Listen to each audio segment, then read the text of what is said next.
বন্ধুরা আমরা এখন আছি যশোর জেলা শাসা থানার বাইকুলার মাঠে। দেখতেই পাচ্ছেন পাট কাটার কাজ চলছে, মাজা সমান পানিতে দাঁড়িয়ে পাট কাটছে। তো মামুন আজকে কিছু একটা বলবে, আমরা মামুনের মুখ থেকে শুনি।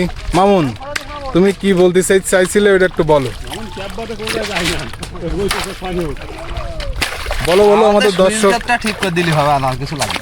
সুইচ গেট, সুইচ গেটের সমস্যাটাকে একটু তুলে ধরো। সুইচ গেট খারাপ, পানি আটকায় না। সুইচ গেট পানি আটকানি কোনো পরিবেশ, সুইচ গেট আসে বলা কি নেই। সুইচ গেট দিয়ে কি পানি আসে? ইন্ডিয়ান পানি। ইন্ডিয়ান পানি। তো সুইচ গেট আটকাই দিলে সমস্যা ঠিক হয়ে যাবে।